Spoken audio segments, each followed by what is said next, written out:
Welcome to the CrossFit Alliance Unleashed podcast, where we discuss health and fitness, mindset and business with your host, Coach Lloyd. Don't forget to follow us on Instagram at Alliance Unleashed, where we post updates and teasers on our upcoming guests and podcasts. All right, here we go. Another episode of the Alliance Unleashed podcast, episode 16, which not many of you will know, but it is my lucky number, so I'm hoping that this podcast will go swiftly as I expect it to, with my guest, the one and only Mahmood Shalan. Welcome to my podcast, sir. Thank you very much, man. Thanks for having me. It's a pleasure. I've been wanting to get you on for a while, and I'm thankful now, considering that, we've changed this date already, that I get to sit down and have a chat with you.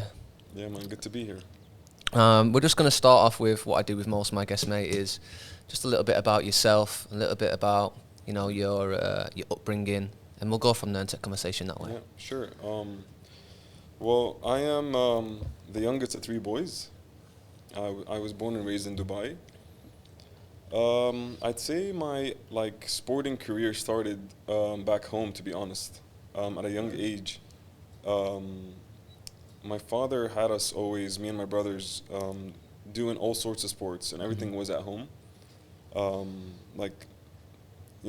Throwing away the American football, swimming, basketball, range shooting and stuff at the house. So there's a lot of competitive kind of approach to everything.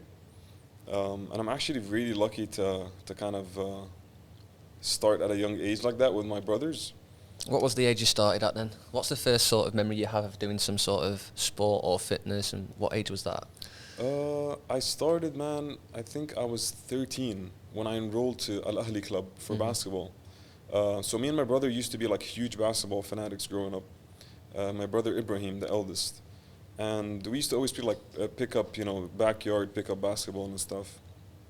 And I don't know how or where I came across a guy in a park, and he had told me he plays in a club and everything. And he was like, Mahmood, you need to come by, try out for the team and stuff. And so I did, and I ended up,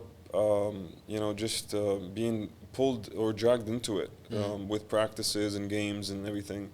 And it ended up being about a 7-year span with the club, from 13 till about 20 is when I stopped.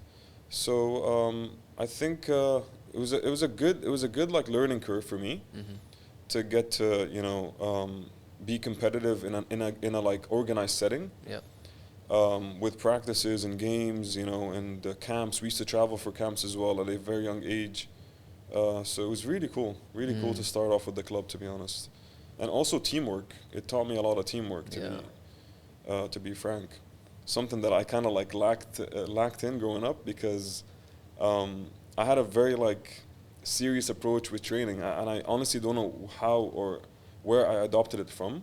I remember clearly, man, it actually struck me a few years ago, and I was like, man, I'm a little bit weird when it comes to training, because I was about 14 or 15, and I remember back in our house in Sharjah, it was obviously 10, 15 years ago, it was a lot hotter than now. Summers were really, really hot. Yeah. And I remember the back side of the house was shaded up until 8 or 9 a.m. So I'd wake up at around 5:30, and I would do my weight. I would pray and do my weight training in the gym, and I would time it to the point where I would be outside the house by 6:30ish. So I'd have a good hour and a half to get my basketball drills in before the sun comes up, because literally when the sun hits, it was blazing hot. Impossible, yeah. So I think these were indicators for me later on that I realized okay, I'm very competitive, and it kind of made sense to me as I got older. That I feel competitive sports has always been in my blood, honestly. Yeah, which was really cool. Yeah, where do you think that comes from then? Do you think it comes from your dad trying to get you and your brothers to be competitive, or did it just happen naturally between you and your brothers? Because I know you're all at a similar age. I know you're the youngest, but being the youngest, you must have felt you always want to beat the older brothers, or you always want to be better than them, or they're challenging you. So where do you think that come from? Was it your brothers, or? Yeah, man. I mean, I think I'm gonna make sure that my brother Ibrahim sees this podcast. But dude, like he literally used to beat my ass in basketball imagine, like for a span of 7-8 years, non-stop. And I remember the first time that I beat him. I'll never forget it. I was 16. And to me, it was like like a shift, you know, because I was getting bigger. I was getting taller than him. So I finally beat him. And then after that day, no joke, I don't think he's ever beaten me again in basketball. It was done. So I think it was like between me and my brothers, and obviously my father as well. But my father kind of had this friendly, competitive approach, you know? It was like, I have a really cool story that I like to share. So we used to love swimming as me and my brothers, and we used to get in the pool like just you know, like chilling in the pool from like 12 p.m. to 6, just like swimming around, playing, even having lunch in the pool and whatever. And we'd really enjoy that. So my dad used to come in and go like, guys, I'm gonna give you a challenge of, so the pool I think was about like 12 meters or 13 meters or so. And the challenge was that every lap we did in the pool was equivalent to a dirham. So back and forth is, you know, a back and forth was equivalent to a dirham. So my brothers and I would instantly, like when we knew that, we would swim, no jokes, like 400 laps from like afternoon till evening, till the sun comes down. And we would do that like maybe 3-4 times a week to try to rack up as much money as we could by the end of the month. So I think like these little things that my dad did for us were really like good, instilled really good qualities in myself and my brothers. And not to leave it out there, leave it out, my mother is probably the number one, I think, factor to my competitiveness, or I think she instilled a lot of qualities in me and my brothers without really saying much or even trying. You know, like they say, a good leader shows the way instead of saying it. My mother's a doctor. She's a retired doctor. She's retired earlier this year, and so she's a gynecologist, and she's been in the field for about 40 years. So the biggest like shift mentally for me to see was, I think I was 17 or 18.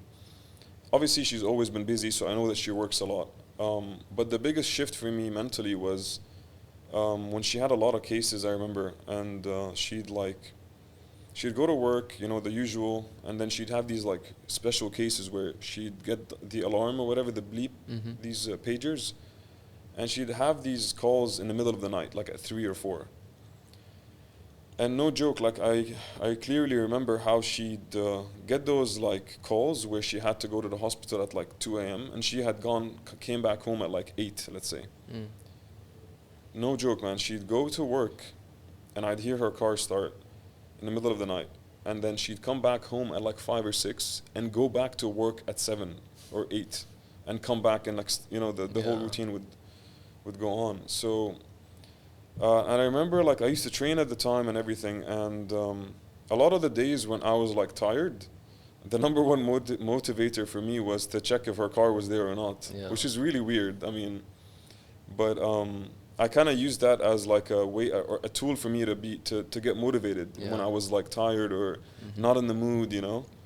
And I used to tell myself like, you know, you need to be ashamed of yourself and actually like get up and do whatever you have to do. You know, if this woman has done it for so long and she keeps doing it, you have no excuses. So I think all of these factors like put together really had this like positive, impactful setting for me to understand that, like, you know, sometimes you might not have the motivation to do something, but if you just get in the habit of doing it and you like try to really dig deep and just get it done, you know, it'll just happen. It'll just keep happening day in.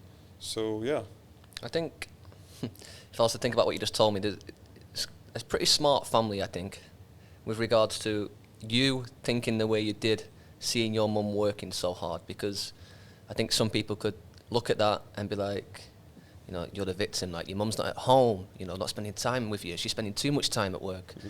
But you've seen it as, you know, a motivation to to you and training, going out there, and like, if my mum can work, 18 to 20 hours a day with minimal sleep, then why am I not training hard for 2 hours in the shade? Exactly. So it's very smart from your point at such a young age, and I think your dad as well to incorporate these laps for a dirham. I think most parents now can come up with something very similar to keep the kids active, or not even. I saw something online not long ago, and it's very similar, but it wasn't swimming, it was books. So the guy's children would be like, listen, once you finish the book, you get a certain amount of money. Oh, wow. And at the end of the month, they'd have a pot, and then they can go and spend this money however they want. If they want to go to the if they want to go to the store and buy sweets, then that's their money to do so. But they've read the books, they've earned the money, and they can do what they want with the cash. Yeah, exactly. And I think that's something that I'd use with my children, going forward, if I ever have any. So for sure. I think it's a very smart idea on both sides of. It's crazy. Definitely. But it's also good to hear that your mum was obviously this big impact in your life. Apart from obviously hard work, what other lessons did you learn from your mum? Doing something for so long, no matter how passionate you are about it, like at the beginning, obviously there's a lot of passion, but I think that dims out as you go. And to do anything for 40 years, I think you'll lose that sense of passion that you've once had. The spark, right? The spark, exactly. So honestly, what I've kind of understood, and I've always asked her, like, along the line, like, do you love what you do? Do you love what, every once in a while, I'll just ask her. And she told me, yeah, like, I do love what I do. But obviously it doesn't mean that the passion is still there. I mean, to love something is like, I think, like, you could love something but not be so motivated to do it, right? And similarly to what I do with, like, training, I think about after going to the games in 2019, honestly, man, like, I was kind of like mentally done with competing, like, with the competitive side of CrossFit. And I was like, I love training. I genuinely enjoy it more than, like, probably anything. I love the feeling of training and being, feeling good and everything. And I remember I told myself I'm going to take 3 days of, like, nothing. Or actually, it was supposed to be a week of doing absolutely nothing. And I'm going to eat whatever I want and do whatever I want. So I remember after the 3rd day, man, I felt so sluggish, so stiff. I just felt completely miserable. And I realized, like, fair enough, if my mentality now has shifted, or whatever emotions I've had towards what I'm doing has, changed, it doesn't mean that I have to completely stop it. Like, I could continue doing it. I never know, maybe that spark will come back and I'll want to compete after a year or whatever. So I remember, like, for a good year or so, I wasn't training. It was like a lot of ups and downs. I was training sometimes hard, sometimes like casual, sometimes lifting weights. I'd go for like a span of maybe like 2-3 months of not even snatching or cleaning at all. I would just want to feel good, look good and whatever. So I think these are the little things that I've taken away from, bless her, like my mother's long career, is that, like, no matter how you feel, man, just like, continue doing it, and just, stay kind of like neutral about it, to be honest. But obviously I can't really compare my training doesn't come close to her career, man. For sure. Like, she deals with like literally like bringing life to the world. So like that's something that is, I cannot compare to what I do to. But it's good to take away like the lessons from it, at least, I think it's important to like mention the ups and downs of training, because you've obviously, I mean, for you, how hard have you worked within fitness and training yourself within the past 10 years since you found CrossFit? Like, if I was to ask you now, like, how hard do you think you've worked? Like, Dude. how much have you sacrificed these last 10 years, Oh my goodness. That's a very good question, man. Honestly, I remember, so I'm going to tell you a quick story of a friend and I'll get back to the question. I feel like people don't really understand the work it takes, man. Like, dude, I salute, genuinely salute, like, the guys, like, on top of this CrossFit game. Like Matthew Frazier and these guys, I can only dream, or I cannot even imagine what it took to do it like 5 times, dude, and be like, it's indescribable, honestly. A lot of guys, so back in the day, like 4 years ago, I was coaching a class. It was locals only. And I remember it was regionals at the time, I think. It was 2017-ish. So we still had the format of regionals. And I had a lot of friends of mine who used to join the class. It used to be like, and with all due respect to them, I love them. Like, I'm not going to mention names, but they'd be like, Mahmood, I want to make it to regionals next year. And these are like full-time job guys. And I wasn't trying to sugarcoat it at the time, but I tried to be positive and, try to emphasize, like, yeah, training is good and all that type of stuff, and, you can do it through hard work. But deep down, man, realistically, I know that you cannot make it to regionals in a year. Like, I can tell where you are at. You need, like, at least 3 years of full-on devotion for that task. That's just a little example to just making it to regionals, right? Yeah. Like, the amount of work that it takes, man, and I don't think guys understood that or understand that. I think it's because of the media and everything that you see, the excitement, they think it's all like lovely and cool and whatever, So back to your question, like, I remember personally when I was, in basketball, strength and conditioning and whatever, dude, we did a lot of conditioning work. At whatever stage I was, let's say, at my fittest in CrossFit, I was probably 5 times fitter back in basketball days, like cardio-wise. I was way fitter. I would not, like, even think about breathing when I first joined CrossFit. I was just doing whatever, Yeah. It was just like my fitness was in another level. Basically, when I made it to regionals the first year in Korea, I was 3 months into CrossFit. And the first day in, I was 13th when the day finished. And I was super excited about it. I was competing against, at the time, it was Tanner Shuck, Justin Aarons, Marcus Smith, and these guys were like the OGs, man. I was like 19. Oh. So I was like, wow, I'm running with these guys. I'm 13th. And the goal was top 10 after day one, after the competition. So I remember there was a final workout where it started off, it was a chipper. It was 100 double unders, 50 toes to bar, 40 fat bar shoulder to overhead. And then, 100 double unders, 50 handstand push-ups, 40 toes to bar, 30 shoulder to overhead with the axle bar, and then you have to lunge for 20 meters. So I remember Marcus Smith was on my right, and we both come off the double unders first. So I got on the handstand push-ups, and after like the first set, my shoulders just gave out. I think I was the first or second onto the handstands, and I was the dead last at the end of the workout. That bumped me down to 20th. I finished the competition in 20th. I was completely like bummed. I was like, I missed my shot of top 10, and I remember like flying back to Dubai. The flight was, we arrived to Dubai at around 4:30. And at the time, the gym that I worked out in was called the Burn Room. It was on opposite to Mall of the Emirates, where Lulu is. Yeah. It was like the first compound. So I remember I got into the car. I drove straight to Burn Room at 6 a.m. And dude, I didn't have a coach or anything. And the first thing I did, I was so jet lagged. I was destroyed, so sore. I remember the first thing I did was like multiple sets of 100 double unders and 50 handstand push-ups. So I would do like 100 double unders, 50 handstand push-ups, and I would rest till I could do it again, and I would do it again. And I did like multiple sets of it. And then I was completely smashed for like 3 days. So those are little like examples that I'm trying to use to kind of get it across to people to understand, like, man, you need to be like a little bit twisted up here to really want to like compete. Yeah.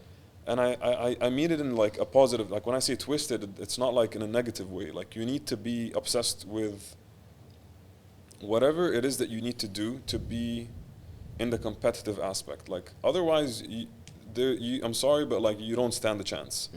Because if you're not doing that, someone else is doing that, and they obviously have the leverage on you. That's just one story. There's another really, I think, looking back at these like examples, man, I think it's really cool, because I understand, like, it's kind of like nice for someone to pat you in the back and tell you, wow, that's a good quality to have, but it's also cool to do things that no one's watching you and that you might have not recognized at the time, but looking back, you're like, wow, this is really cool stuff. Yeah. Another like story that I had is I think regionals in I think it was the Open in 2018 or so, or 16. I'm not really sure which year was it. But we had an AMRAP of barbell snatches at 75 pounds and bar muscle ups. And I remember repeating the workout already. I had done it twice. It was the final workout, and I needed like, I think I did the calculation, and I needed a specific score to qualify. So I redid the workout, and I tied my score already. So I've done it twice, and I'm like, damn man, I know I can do better, but is it realistic for me to do it again? So I go to sleep, and I'm like, you know what? Whatever happens, happens. If I don't make it this year, it's not meant to be. I'm not fit enough. And my pulling strength has never been like the strongest suit for me. So I remember like, I think from all the anxiousness, I woke up at like 3 a.m. Or actually, I think I had the alarm set up because at the time the window for submissions were like closed at 4, I think, or something like that. So dude, I wake up, I get out of bed at 3 a.m., go to the gym at the house, and you know, I warm up in a stretch, and I go like, you know what, I'm gonna do the workout again. And I end up doing the workout at like 3:30 with like 2 hours of sleep, and I get the exact same score that I've done the previous 2 times. So, like I said, I think the number one factor for me was to be like obsessed with what I was doing. Yeah. And I kind of am to an extent right now. But I think this is a very important quality to have. You have to like really be all in to compete, or you kind of have to be realistic with yourself and, you know, understand, okay, I'm gonna push myself in the gym and whatever, but you know, competition is not for you if you're not that devoted, to be honest. Yeah. So I mean, these are the takeaways I'll say. Yeah. I mean, you found CrossFit pretty young. Like, you was in and around the regionals. What age? 19, 20. That's a young age to be around. How did it first come about, CrossFit? Like, how did you find it? I found CrossFit at the age of 18. So I was still training for basketball, man, honestly. So like I said, I started basketball at the age of 13 up until 19-ish, 20. 20 was like when I really, you know, closed that chapter. But at the age of 18, I remember I was still training. I had a personal trainer in Fitness First in Meredith.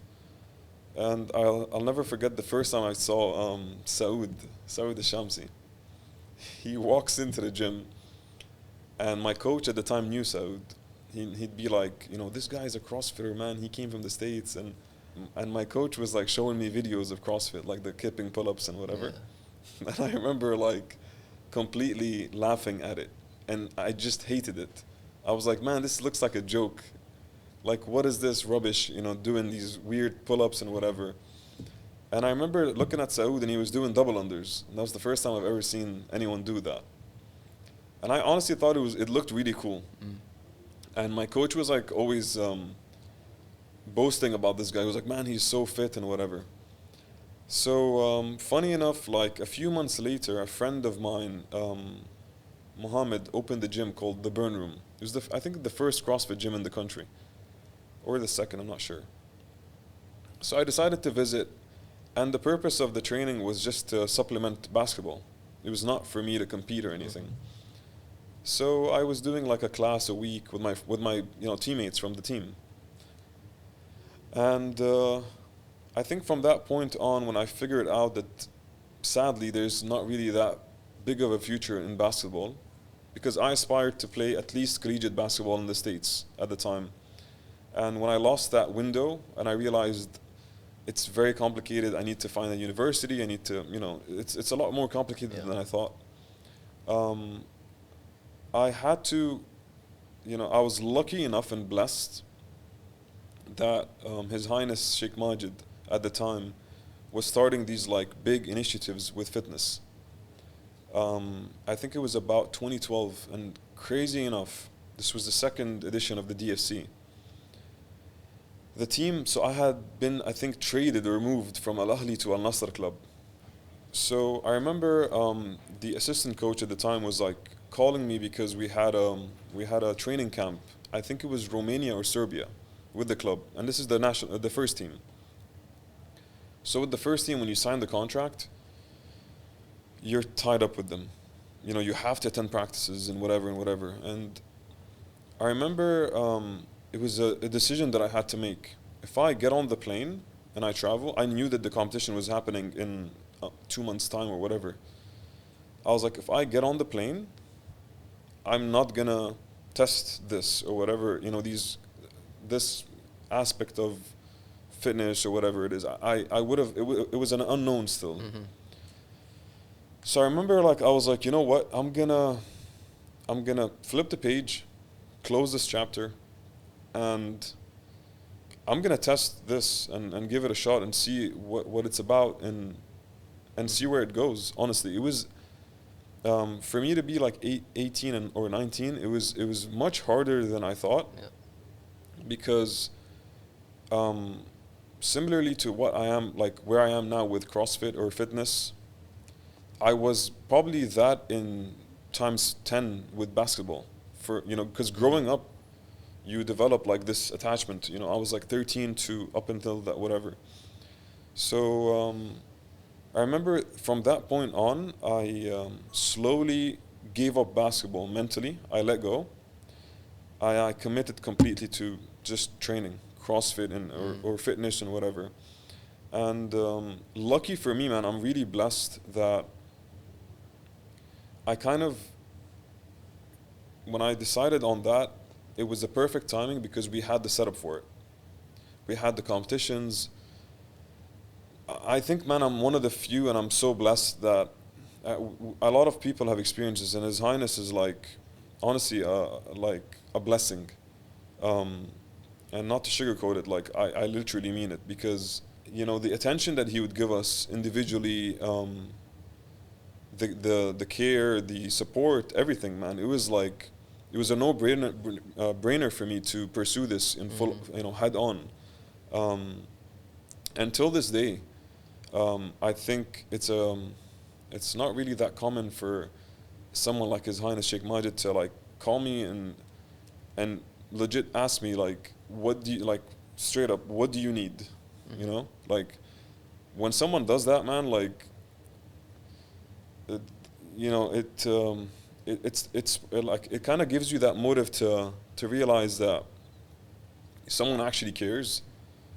Someone from that stature actually cares about what you're trying to do and understands what you're trying to do. Because I mean, let's be real, man. In real life terms, CrossFit is not like, it's not everything, or fitness is not everything. Competing is not everything. You know, there's a huge world outside of it, right? And it took me a long time to figure that out. But for him to constantly like give me those nudges, it puts me on track. For sure. It always put me on track, and it's crazy because every time like I would get those nudges from him were the times that I was really off track. And it was just like perfect timing, and I'm so blessed, man, because you know, from competing in the DFC for 6 times, it's all thanks to him, like straight up. You know, and those are things that I'm really proud of. Like I can honestly, and not to boast, but I'm so proud to say that I've competed in the DFC for 6 years, for 6 times. And like when I look back at like my sporting, let's say, career or whatever,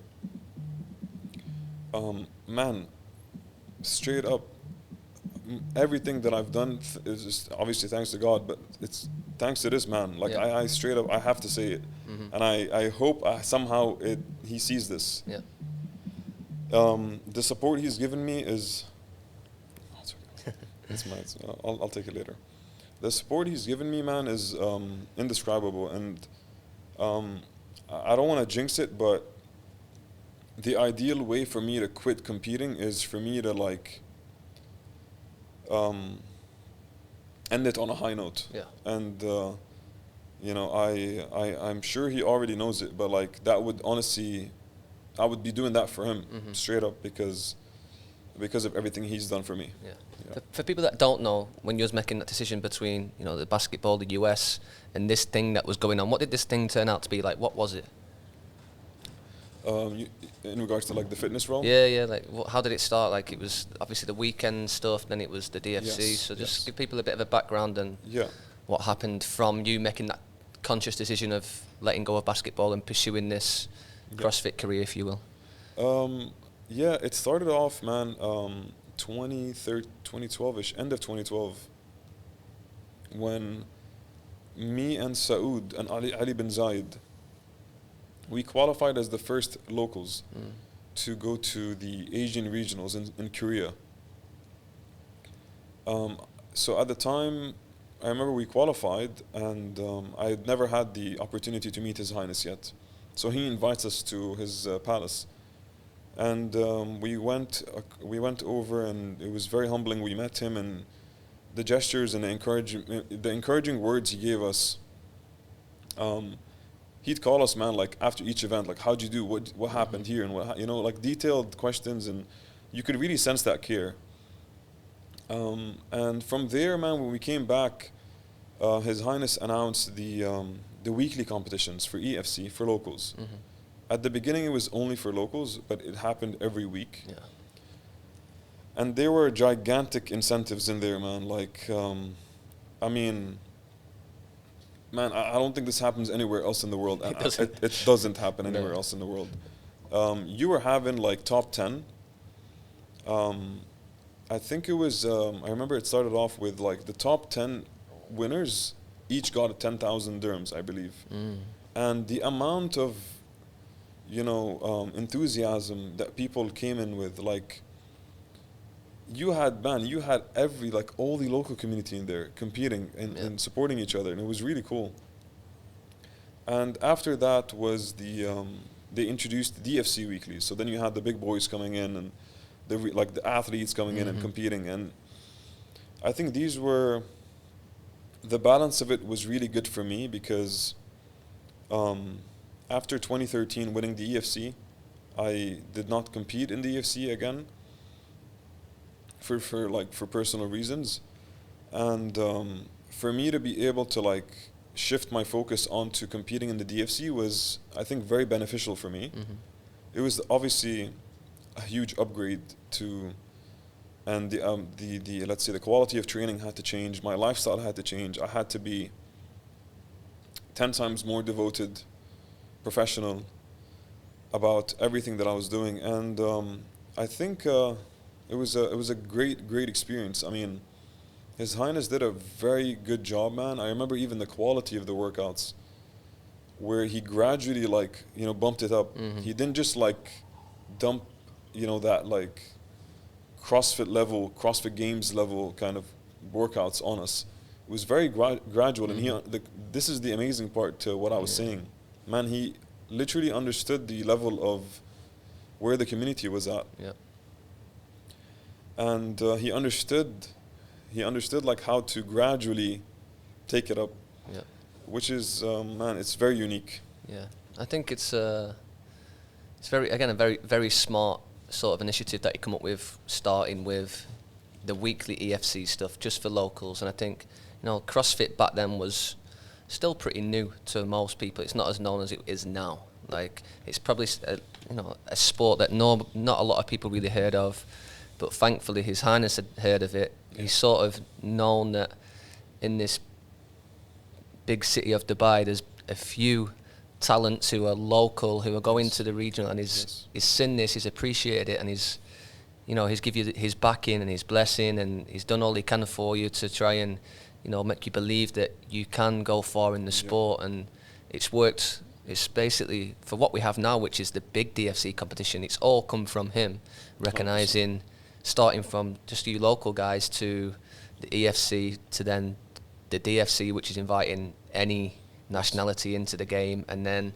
from there you'd slowly get the good people just drifting in, because at first it was like just people that worked around Dubai, and then eventually you get the odd athlete fly over from America, and now all of a sudden it's this huge event with massive money behind it. So I think none of that would be what it is now if it wasn't for His Highness recognising you guys first of all, like just the local athletes. That was compared to now just this something small on the plate, you know. Big time.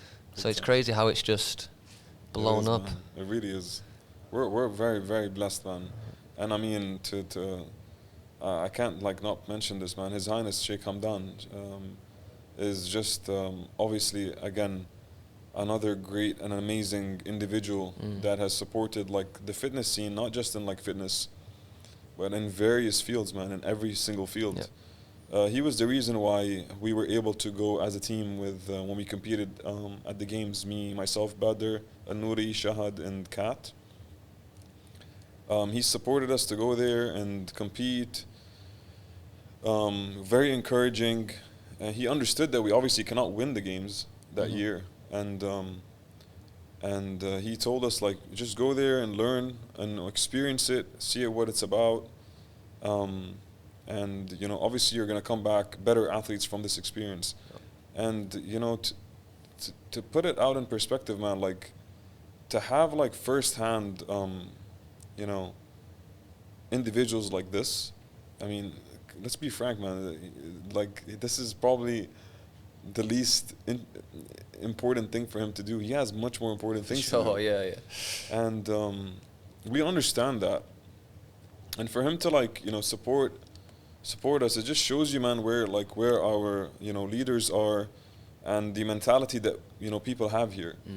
You know, we might not be the best at like everything, but I feel like a lot of the times the mentalities here are what differentiates us, you know, because we believe that we can be the best.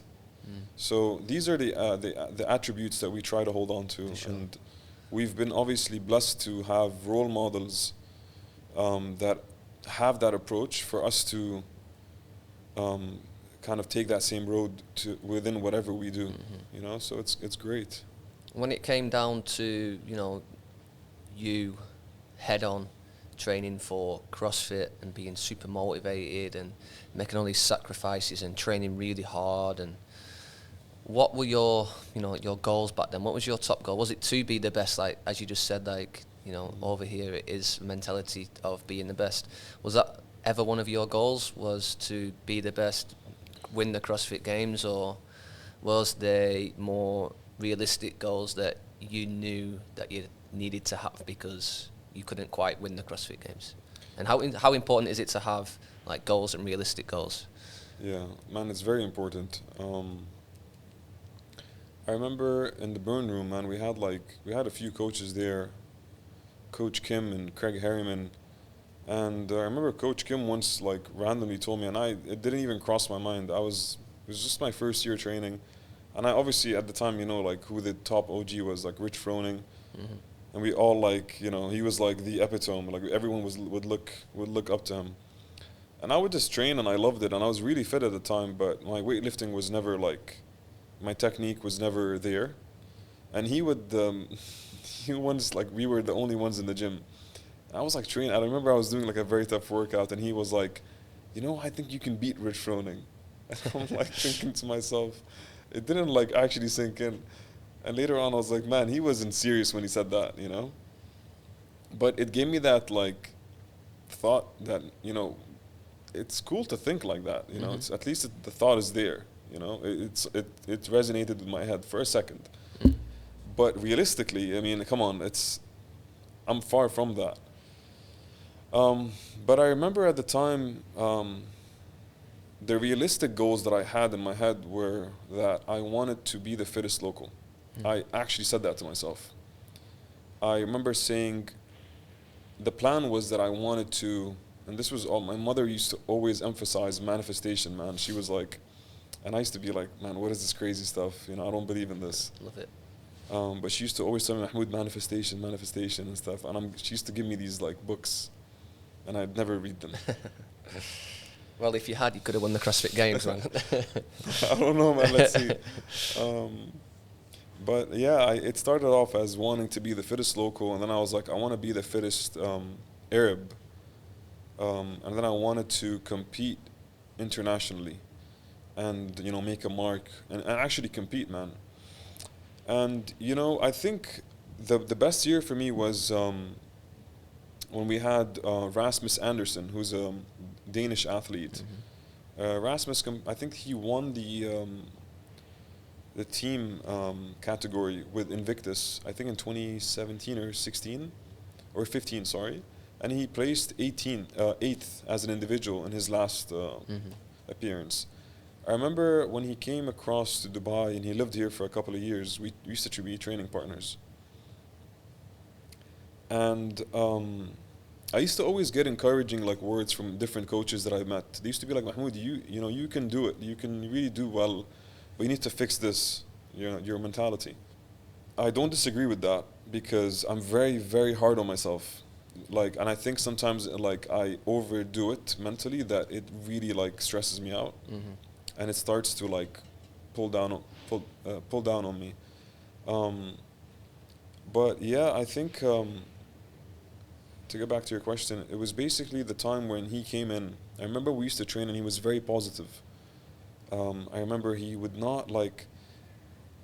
He understood that what we were doing was very difficult, you know, and for me to see that firsthand, like his approach was always positive. You know, he would take it day by day rather than think like months ahead, you know, because that's very like, you know, stressful. And I remember picking up those little like aspects here and there, and it translated into me having the best open scores that I've had in my life, even though I didn't even make it to regionals because of one event, which was the snatch workout, obviously. I'm still pretty bad at that, but my overall scores were compared to, I think at the time we were merged with the European regional, and my scores were an indicator to me more than anything that, hey, Mahmoud, like you're fit, man. You have what it takes, but you kind of need to, you know, fill the gap on the the other sides of things. And I think a year ago or a year and a half ago, I was very out of shape because of a lot of inflammation that I had in my body. And it was after we went as a team to semifinals with the CrossFit Alliance team. I don't know what happened, but even to compete there, I was taking a lot of, like, I had to take painkillers to compete because I was just getting weird stiffness. And once we came back and I think the adrenaline like settled in and I relaxed for a good week, it got even worse. I remember I couldn't like even lift up an empty barbell from the amount of pain that I was going through.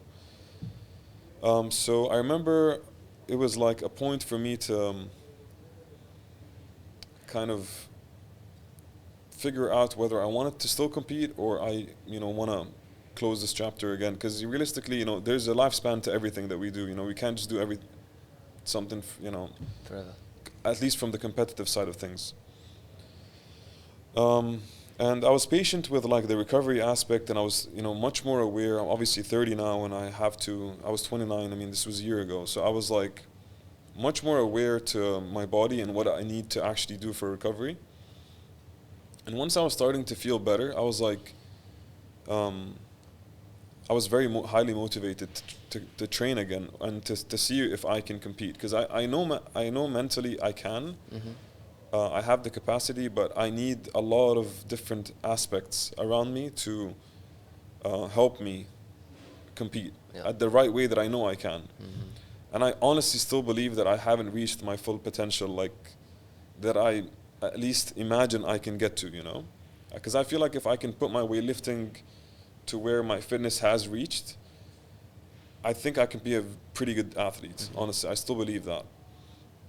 So I remember a coach from CrossFit Mayhem, Coach Facundo, I was following him on Instagram, and he posted, asked me a question.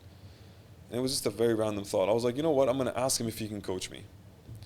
And in the past, I've tested the Mayhem, programming, and it demolished me at the time. I remember I was like, this is insane volume. I cannot take this. This is unrealistic.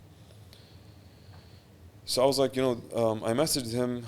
I was like, can you coach me? And he goes like, sure. Give me your email and whatever, and let's get it moving. Let's get started. So he sends me an email and whatever, and I was like, I was like, Coach, honestly, look, I know I'm not even close to the athletes, or the potential, or the level of athletes that you coach, but this is my last attempt at competing, and I want to challenge myself.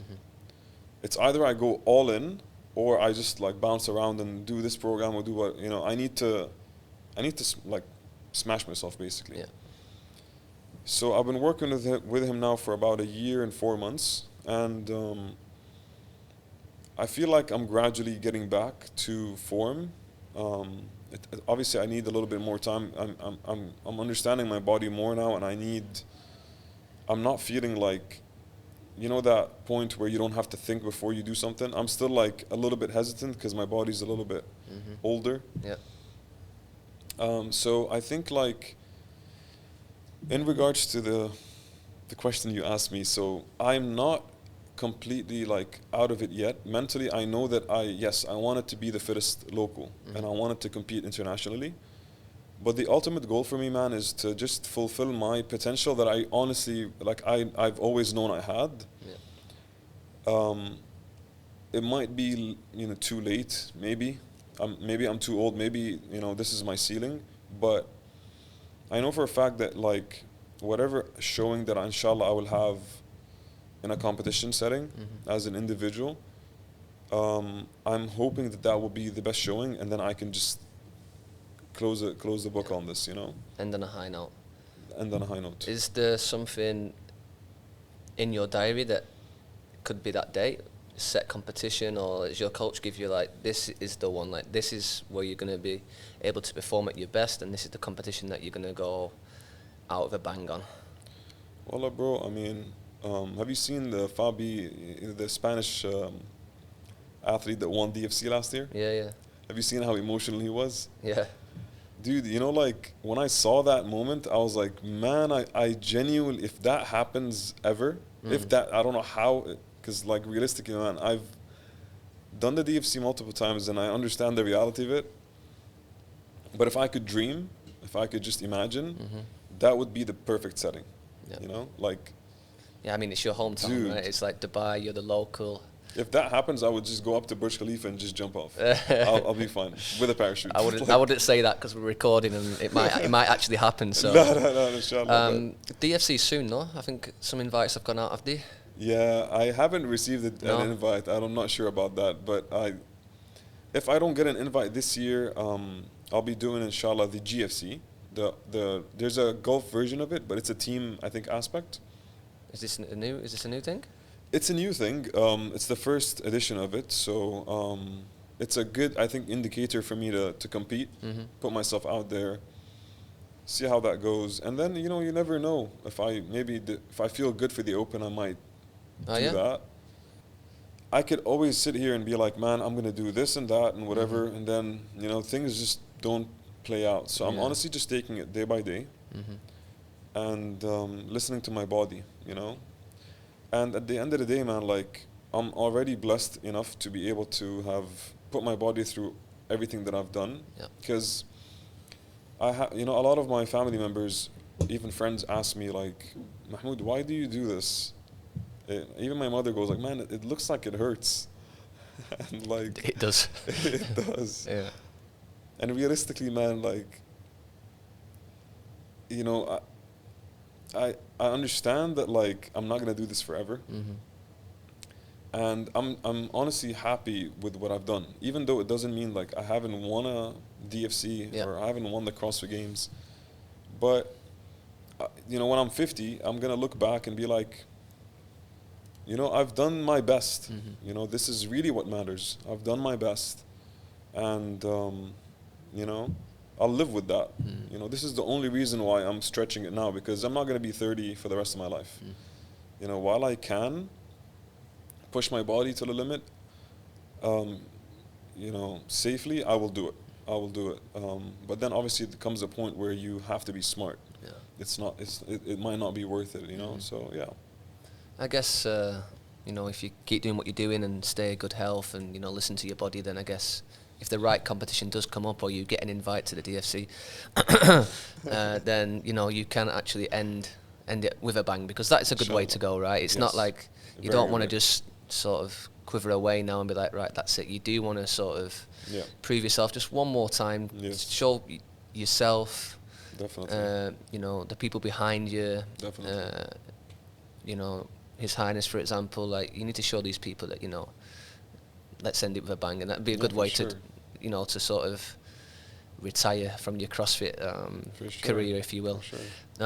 If there's one thing that CrossFit has taught you, or there's one thing that you've taken away from CrossFit, like, what is it? What's the main thing that CrossFit has taught you, or the one main thing that you've taken away from your whole CrossFit experience? Because it's been a while, you know, like from 18 to 30 years old now. So honestly, man, like, with all due respect to CrossFit, a lot of people like kind of blacklisted CrossFit, if that makes sense. But I love to use the term fitness, to be honest. And the only reason I say so is because CrossFit is obviously fitness, and it's all inclusive, man. Like, the one thing that I've learned from competing, and this is why I honestly love sports more than anything. Obviously, there's cheating in sports and everything, but like, whatever work that you put into sports is the work that you're gonna get out of it. You know, you can't half-ass something unless, like, I don't know, you own the competition or something. But like, you can't half-ass something and then expect amazing results. You know, you have to do the work, like, wholeheartedly. You have to put, you know, every ounce of you has to be present in this for you to get the results out. And this is the one thing that I've learned from it. I remember, I think a lot of athletes, like top-level athletes, can kind of relate to this. You know, you start off in CrossFit, and it's like, I feel like it's very similar curve. Obviously, the top-level guys are in a different level, man. But I mean, you are exploring the sport, the movements, you're understanding your body at the beginning, and then you slowly figure these movements out.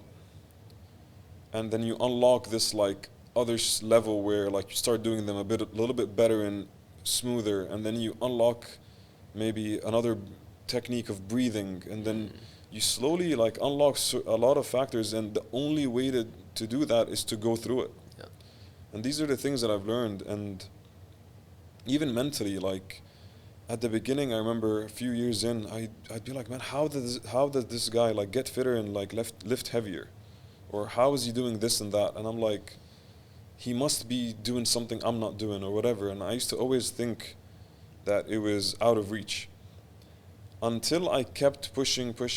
And then I remember things started clicking, where the things that I once thought that would never happen started happening. And I'm like, okay, it makes sense now. Like, I need to be really patient and really, like, you know, dig deep and stay at whatever I'm doing and be patient. So these are the most important things that I've taken away from it, is that you know, you can't half-ass things. You have to be really patient, and you know, you have to, like I said at the beginning, man, you have to be, like, obsessed, honestly, and it instills a lot of character in you as well. Sure. I remember at the times where I was, like, let's say, not training as much.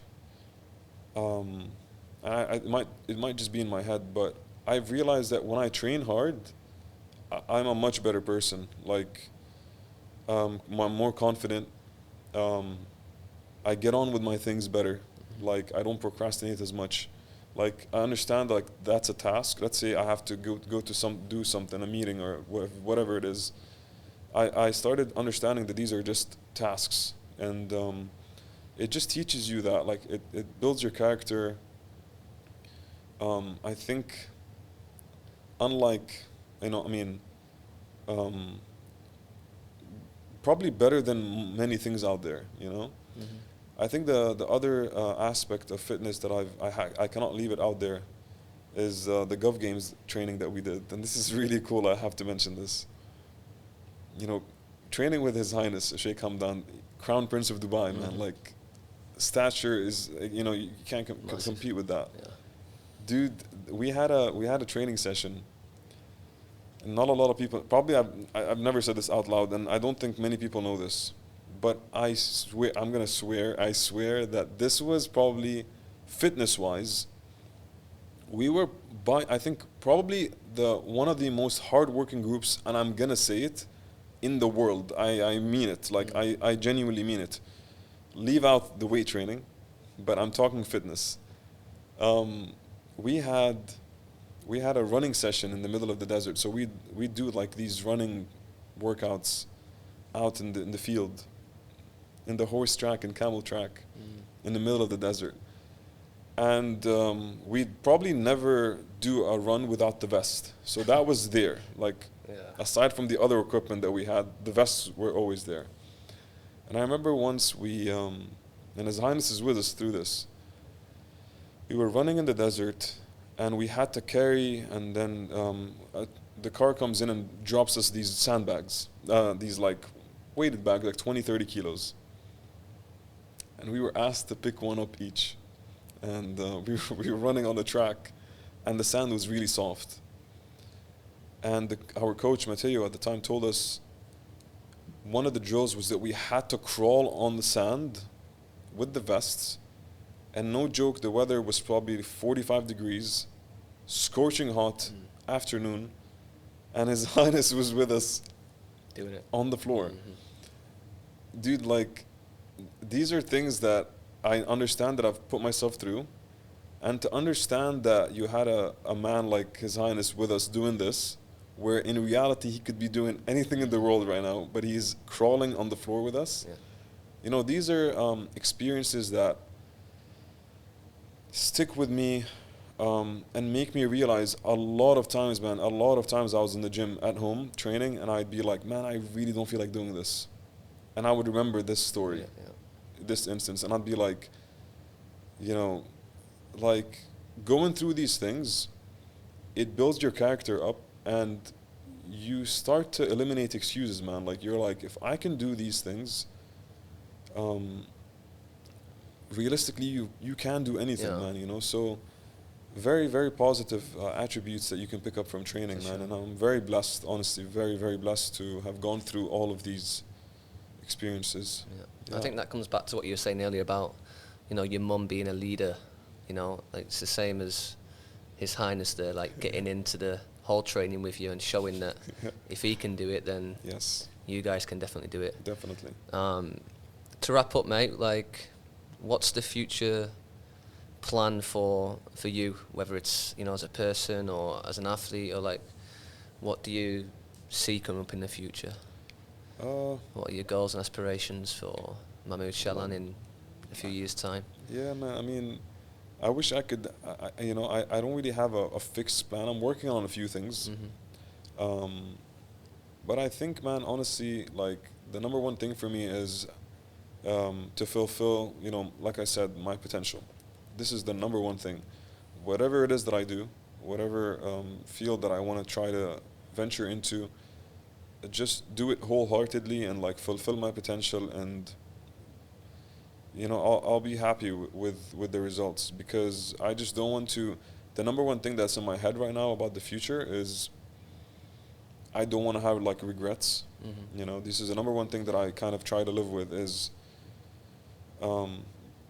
by the time I'm 50, 60, I want to look back and be like, I've ticked this, I've done that, I've accomplished a lot, or I've ventured into a lot of different things. So that is the most important thing for me moving forward. Live day by day and have no regrets. Yes. I think that's a perfect note to end on. Thanks for having me. Dude, my pleasure. Thank you. And plenty more to come from Mahmood Shalan in the future. Thank you. Thanks for listening, guys. Thanks for watching.